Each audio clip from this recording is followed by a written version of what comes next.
Morning kabiyahe, good morning. Isang malakas na hangin. This is my electric bus. Ang biyahe ko ay 42. Asa Sherkewa ako ngayon.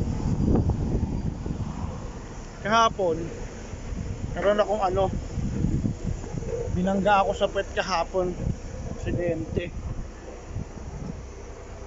Nakatulog yung babae namin, yan naman kasalanan niya. Nakatulog siya. Pero lumagpas na siya yan. Tama. Malit lang naman. So, matigas ang kaha niya talaga yan. Malit lang. Binangga niya ako kahapon. Nagpara kami sa daan. Grabe. Nagmumura na yung mga tao. Kaya nga pala, kabiyahe. May nagtatanong gusto ko paano raw ang nitong electric kung paano i-operate ito. Nila ko yung pinto bubuksan ko ngayon.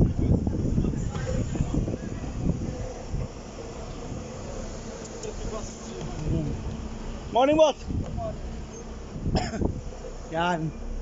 So ito yung ito yung paano siya i-operate. Ito yung bukasan ng pinto. Yan. So ngayon may nagturo sa akin sa technique para hindi siya malakas sa baterya sa biyahe. Papatay mo sa isang switch. Yan, nakapatay siya sa isang switch. Alas 8:10 pa naman ako Ayan. Tapos ito yung mga yaman yung popcorn na malalaglag.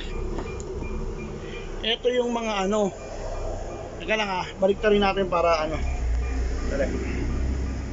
What? So yan kabiyahe, ito yung mga niya. Function ba tawag yan ito? Ito sa ilaw to. Ito switch sa ilaw. Diyan sa likod patay yan pag Ito yung dalawang switch niya. Tapos ito yung dalawang switch niya sa ilaw sa loob. Tapos ito yung sa ilaw din kung gusto may ilaw ka sa ganyan, yan, ganyan. Tapos ito ticket machine. Tapos ito sa destination board. Tapos ito pag umuulan pang yun yung anti siya. Nakalimutan ko na yung parang hindi siya mag-moist yun, anti-moist pala yan. Ito sa pinto, dalawa. Ito sa unahan, ito kneeling. Pag mga pasahero mo, gurangers, yan, ininil down mo siya. Tapos ito yung taas niya. Ito pag one door open lang siya, yan. Ito automatic light niya na yan. Yan ang sistema ng Kinglong. System ng Kinglong. Tapos ito isususi ko siya, ganyan na makikita nyo. Yan, ready. Magre-ready siya. Pag nakita nyo siyang magre-ready, yan, ready. Hindi pa siya sara natin yung pinto. Yan, isang door Maraming turista ready na. Pwede mo nang buksan yung aircon. Ito yung aircon niya. Yan, buksan natin yung aircon. Ayan, 21 siya. Taas natin ang bahagya, 23. Kasi medyo malamig na Tapos ito yung aircon para sa cabin sa driver. Yan. Pero ito automatic na rin yan lahat. Ayan yan. Yan, naririnig nyo. Pero hindi nyo naririnig yung yung ugong yan. Umugong na yun sa aircon. Yan ang side mirror niya. Yan ang mirror niya sa loob. Medyo gamay na rin talaga. Tapos ito yung mga emergency switch yan. Ito yung sa destination nakalock. Ito yung niya, pinaka handbrake niya maxi. Tataas mo. Tapos pag siya, pababa. Pag release niya pababa. Itong auto hold hindi ginagamit na, ayaw nila dito Sa Bahrain kami yan ang ginagamit namin. Tapos ito yung niya, drive, neutral, reverse. Pero yan hindi mo napapakialaman yan. Tapos ito ang charger ng cellphone. Yan.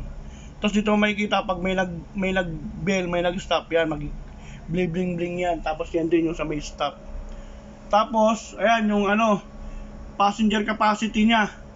Seating capacity 32, standing spaces 53, wheelchair space 1. So nagkakarga siya ng mga 86 totally.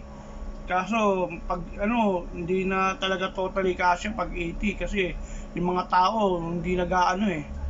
Pero yun lang nakalagay, nilalagay nilang nila yung takbo pala 60. Ang nilalagay na lang nila, minsan ang kinakarga ko lang na pasahero almost 70 lang. Lang nagkakarga ng 80, mahirap din. Ayan, so ayan ang ano, tinuro ko na kasi may nagtatanong sa akin eh. Tapos itong steering ano niya, adjustment niya ito. Nakikita niyo ba itong button na to? Ito yan, button. Yung ano ba yan, yung button na yan. Kabiyahe. So, ano pa ba? Ayan, yan lang naman eh. Brake ay yung ano, accelerator pedal, tsaka brake, tapos rest pedal, yan. Tapos yan, itong bukasan ng pinto. Yan o. Yan. Minsan naglalak eh. So, ayun, pwede na akong mag ano. So, ngayon, iano ko na siya. Kailangan tapakan mo yung brake, tapos ikiki mo ulit. Sususi mo ulit. Kaya may kita mo, go, yan, pwede na siyang andar. Wala kang maririnig na ugong. Ano lang, yung ugong lang ng motor niya, yan. Ganyan. Pag umarangkada nga to, parang, alam mo yung nakasakay ka ng eroplano. Alam mo yung nakasakay ka ng eroplano kabiyahe. Ganun ang ano niya, yung ugong niya, yung arangkada niya, ganun. Para ka nakasakay ng eroplano. Tapos gumaganon-ganon ka rin. Kahit yung mga pasahero, ramdam yun. Tapos yan ang ano, yan ang ano niya. Yan ang sign niya pag hindi ka ano, pag hindi ka abante. Pero pag aabante ka, mag-aano siya, magpapalit siya ng parang nagcha-charge. Ayan yung ano niya, 93%. Kinuha ko to 99%. So tumakbo ko hanggang Sherkewa, buwasan lang siya ng almost 6% lang. Ang tipid.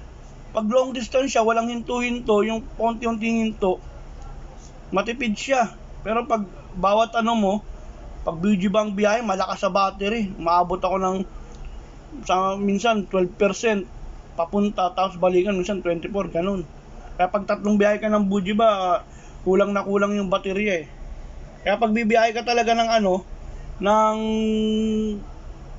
electric, maganda ano ka, pang umaga ka, para ikaw yung hindi ka na maaabala pag pangalawa. Kasi pag 30% kailangan mo na magpalit, kailangan na i-charge yung bus eh. Hanggang 30% lang talaga ang ano ng battery. So yun lang, kabiyahe.